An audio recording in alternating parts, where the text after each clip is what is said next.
2024 లేదా 25లో డిగ్రీ లేదా బీటెక్ చదివారా? సాఫ్ట్‌వేర్ జాబ్ కోసం ఎదురు చూస్తున్నారా? అయితే కోడ్ జ్ఞాన్ 100 డేస్ కోర్సులో చేరండి. జాబ్ సాధించండి. Hello madam. Hi Siri, so ఎలా ఉన్నారు? all good. Thank you so much for having me on your show. Thank you ma'am. Thanks for your time. చాలా వరకు ఆహ్, నేను మిమ్మల్ని బాగా కనెక్ట్ అయింది ఎక్కడ అంటే ఆహ్, పిల్లల గురించి మాట్లాడినప్పుడు చాలా బాగా మాట్లాడారు. ఒకసారి మనం కూడా చేద్దాము అని అనిపించింది. అండ్ దాని తర్వాత మీతో మాట్లాడుతూ కన్వర్జేషన్ చేసే ప్రాసెస్‌లో అంటే పిల్లల్ని కనే ముందు వాళ్ళ గురించి పేరెంటింగ్ క్లాసెస్‌కి వెళ్ళి నేర్చుకోవడం, దాని గురించి రీసెర్చ్ చేయడము, ఆ తర్వాత పిల్లల్ని నేను కనాలి అని అనుకోవడానికి రీజన్ ఏంటి మేడం? గుడ్ క్వశ్చన్ సిరి. యాక్చువల్గా పెళ్ళైన కొత్తలో ఎవరికైనా కూడా ఇనిబిషన్స్ ఉంటాయి. అంటే నేను can I be a good మదరా కాదా అనేవి ఉంటాయి. ఒకసారి మనం ఆలోచించుకుంటే ఎనీ ఎడ్యుకేషన్లో కూడా పిల్లల్ని ఎలా పెంచాలి అనేది ఇన్ఫర్మేషన్ ఎక్కడ ఉండదు.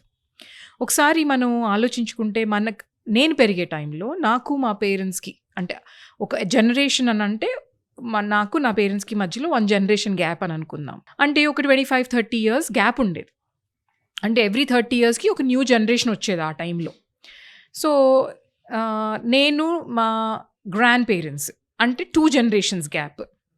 సో నాకు మా గ్రేట్ గ్రాండ్ పేరెంట్స్ కూడా ఉండేవాళ్ళు. అంటే మా నాయనమ్మ వాళ్ళ పేరెంట్స్ కూడా ఉండేవాళ్ళు అనమాట అవును. అప్పట్లో. అండ్ వాళ్ళకి నాకు 3 జనరేషన్స్ గ్యాప్. సో నేను నా పేరెంట్ మాట ఎంత వినేదాన్ని ఒక జనరేషన్ గ్యాప్లో, 2 జనరేషన్ గ్యాప్లో ఉన్న మా గ్రాండ్ పేరెంట్స్కి మాట ఎంత వినేదాన్ని, 3 జనరేషన్స్ అవతలున్న మా గ్రేట్ గ్రాండ్ పేరెంట్స్ మాట ఎంత సీరియస్గా తీసుకునేదాన్ని అని ఒక చెక్ చేసుకుంటే మనందరికీ ఉంటుంది. అంటే పేరెంట్స్ మాట కొంచెం ఎవరైనా సిన్సియర్గా ఫాలో అయ్యేవాళ్ళం. సో ఇప్పుడు చూసుకుంటే జనరేషన్ గ్యాప్ అనేది బికాస్ ఫాస్ట్ చేంజింగ్ వరల్డ్తో అది మారిపోయింది. సో ఎవ్రీ 7 ఇయర్స్కి కొత్త జనరేషన్ వచ్చేస్తూ ఉంది.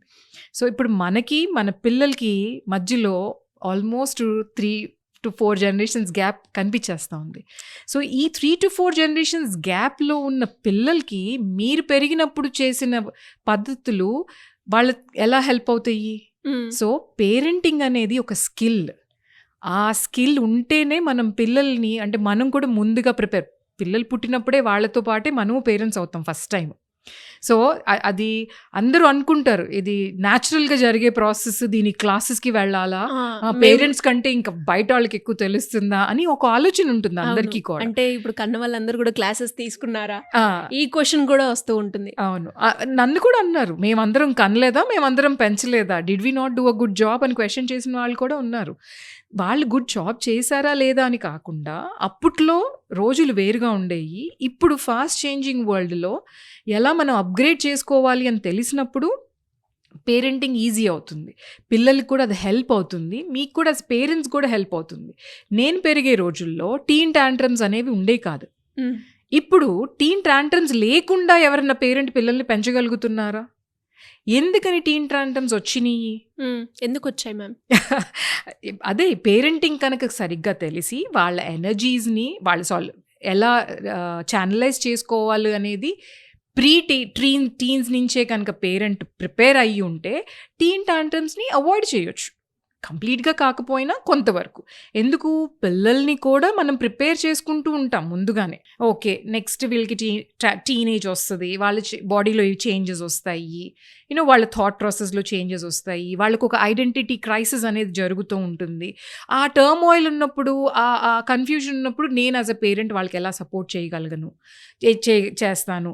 పిల్లలకి ఏమైనా ప్రాబ్లం, కన్ఫ్యూజన్ ఉన్నప్పుడు వాళ్ళు ఇంటికి వచ్చి వాళ్ళు కాన్వర్జేషన్ చేస్తే అప్పటికప్పుడే ఆన్సర్స్ ఇవ్వాల్సిన అవసరం లేదు. కూర్చొని వినగలిగి ఆ కనెక్షన్ పెంచుకోగలిగితే ఆటోమేటిక్గా పిల్లలు టీనేజ్ టాంట్రమ్స్ లేకుండా పెంచొచ్చు. అంటే వాళ్ళు ఎక్స్ప్రెస్ చేస్తారు వాళ్ళకి what ever is going on, కాకపోతే దాన్ని నావిగేట్ అవ్వడం చాలా ఈజీ అవుతుంది అనమాట. అండ్ అలాగే మేడం, మీరు అబ్జర్వ్ చేసింది అంటే మీరు అన్నారు కదా, నేను నా స్కిల్ నేర్చుకొని పిల్లల్ని కన్నాను అని, ఆ డిఫరెన్స్ మీరు ఎక్కడైనా అబ్జర్వ్ చేస్తారా? చాలా. ఎందుకంటే పిల్లల విషయంలో నాకు 2 ఆడపిల్లలు. సో వాళ్ళని పెంచేటప్పుడు ఏ రోజు కూడా నాకు పేరెంటింగ్ కష్టంగా అనిపించలేదు. ఎందుకు అని అంటే ఇన్ఫార్మ్డ్ డిసిషన్స్ కదా ఇవన్నీ కూడా. సో నాకు తెలుసు నెక్స్ట్ ఏంటి, ఏం చేయాలి, ఏం చేస్తే వాళ్ళకి హెల్ప్ అవుతుంది. అండ్ ఒక solution will not fit every one. ప్రతి చైల్డ్ డిఫరెంట్గా ఉంటారు. వాళ్ళకి తగ్గట్టుగా మనం ఆ ఎన్వైరన్మెంట్ని మోల్డ్ చేసి పెట్టగలగాలి. పేరెంటింగ్ అంటేనే ఆ సేఫర్ ఎన్వైరన్మెంట్స్ని క్రియేట్ చేయటం పిల్లలకి, హ్యాపీ అప్బ్రింగింగ్ కోసం అని చెప్పి. సో నాతో పాటు ఎవరైతే ఎంతమంది అయితే పేరెంట్స్ అయ్యారో వాళ్ళందరూ కూడా సమ్వేర్ దే ఫెల్ట్ దట్ ఆ ప్రెషర్ వాళ్ళు తీసుకోవాల్సి వచ్చింది. నాకు అర్థం కావట్లేదు, ఏం చేస్తే వీళ్ళు మాట వింటారు, ఆర్ ఏం చేస్తే నేను టైంకి పడుకోబెట్టగలుగుతాను, ఆర్ ఏం చేస్తే వాళ్ళకి నేను సరైన న్యూట్రిషియస్ ఫుడ్ ఇవ్వగలుగుతాను, ఎంతసేపటికి నూడిల్స్ అంటారు, లేకపోతే స్క్రీన్స్ అంటారు. ఇలాంటివి చాలా వింటూ వచ్చేదాన్ని నా చుట్టుపక్కల. మళ్ళీ ఆ టైంలోనే నా పిల్లలు పుట్టారు.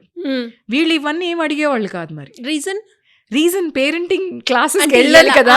అదే మేడం, పేరెంటింగ్ క్లాసెస్కి వెళ్ళినప్పుడు ఏమవుతుంది అని అంటే ఎలా ఓవర్కమ్ చేశారు అన్నది ఇట్స్ మై క్వశ్చన్. సో ప్రతి ఒక్కళ్ళకి బాడీ క్లాక్ అనేది ఒకటి ఉంటుంది.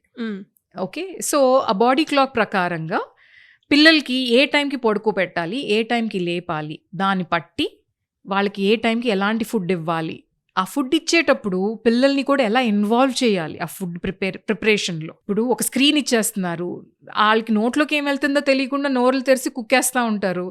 ఒకరోజు వద్దు అని అంటారు, ఒకరోజు కావాలి అని అంటారు. అదే నానా ఈరోజు మనం సాలెడ్ చేసుకుంటున్నాము, క్యారెట్స్లో కెరటిన్ ఉంటుంది, అది నీ బాడీని ఇలా హెల్ప్ చేస్తుంది అని పిల్లలకి స్టోరీస్గా చెప్పాను అనుకోండి, వాళ్ళు ఎప్పుడు కూడా వాళ్ళతోటి కట్ చేయిస్తే నేను కట్ చేసిన క్యారెట్ నేనే తింటాను అని చెప్పేసి పిల్లలు తింటారు. అలాగే దోసకాయలు కానివ్వండి, లేకపోతే ఎనీథింగ్, స్పినచ్, ఏదైనా సరే పిల్లలకి అలవాటు చేసే విధానాలు ఉంటాయి. అవి చిన్నప్పుడు ఏం చేసేవాళ్ళు, నేను చిన్నగున్నప్పుడు కూడా చందమామ కథలని ఆ స్టోరీస్ రూపంలో ఇంట్రడ్యూస్ చేసేవాళ్ళు రకరకాల ఫుడ్ని కూడా. అన్నం వేసి, పప్పు వేసి, నెయ్యి వేసి అనుకుంటూ అలా. ఎందుకు అని అంటే పిల్లల్ని అలా ఇన్వాల్వ్ చేసి పెంచినప్పుడు ఏమవుతుంది అని అంటే వాళ్ళు దానికి కనెక్ట్ అవుతారు కాబట్టి అది యాక్సెప్ట్ చేయడం వాళ్ళకి ఈజీ అవుతుంది.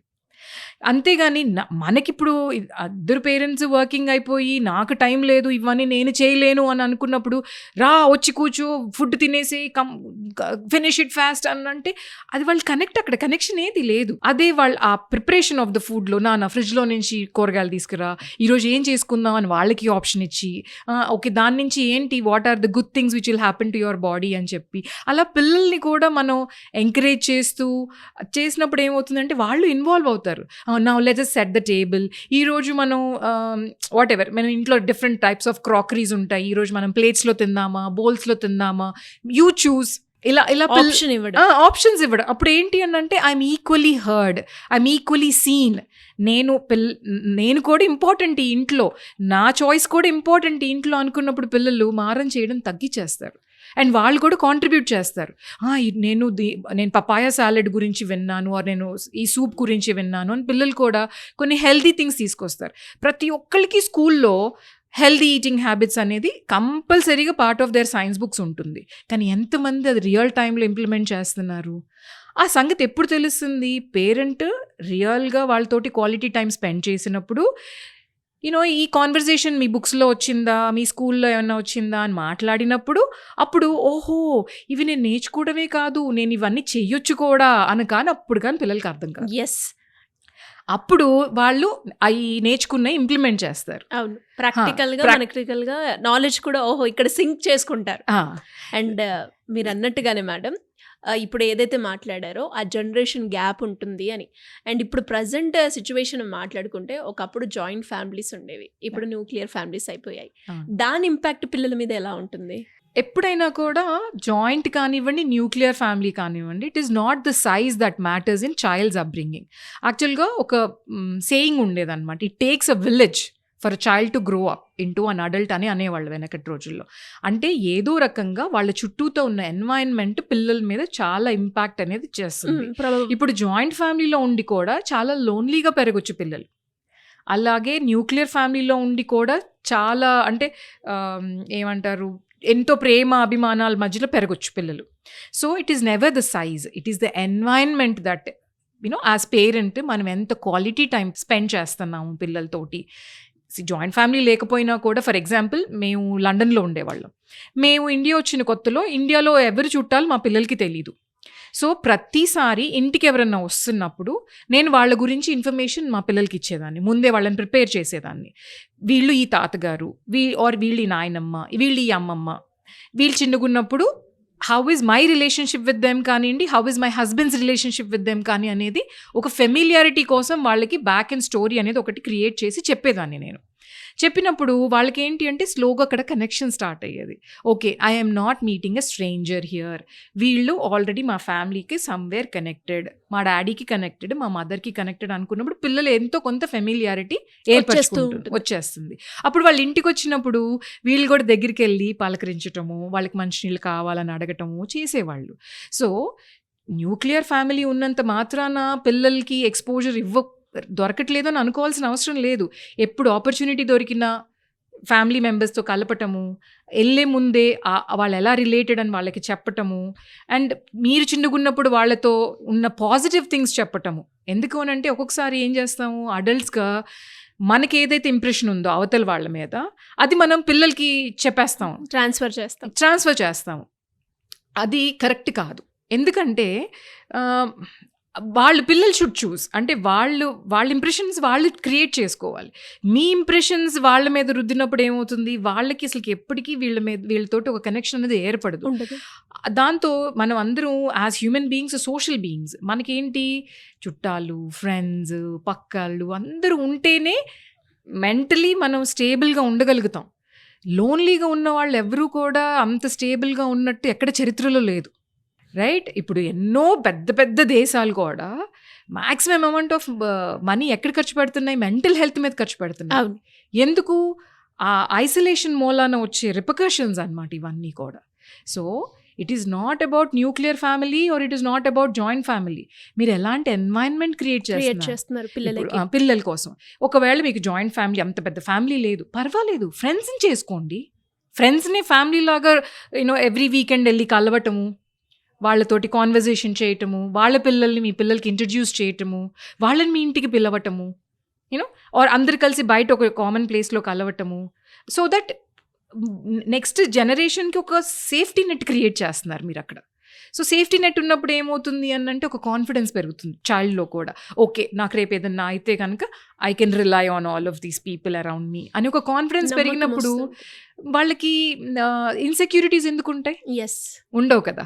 సో ఇవన్నీ లేకుండా ఇది నా ప్రీషియస్ బేబీ, నేను ఏసీలోనే పెట్టి పెంచుతాను, నేను ఏసీ కార్లోనే తిప్పి పెంచుతాను, వేరే వాళ్ళతోటి కమ్యూనికేషన్ పెట్టను అని అలా అనుకుంటే పెంచుతూ ఉన్నప్పుడు అదేమైపోతుంది అని అంటే you are indirectly pushing the child to get into all kind of mental issues annamata. Depressions kanivandi, feeling lonely kanivandi, anxiety attacks kanivandi, panic attacks kanivandi, ivanni alanti pillallo common ga manam gamanistha untam annamata. డెఫినెట్గా madam. And మీరు అన్నట్టుగానే ఏవైతే panic situations ఉంటాయో, aggression and అలాగే anxiety, depression, ఇవన్నీ ఒకప్పుడు పెద్దల్లో చూసేవాళ్ళం, కానీ ఇప్పుడు చిన్న పిల్లల్లో కూడా చూస్తున్నాం. దాని గురించి నెక్స్ట్ ఎపిసోడ్లో మాట్లాడుకుందాం తప్పకుండా. Thank you ma'am, thank you so much. You're welcome.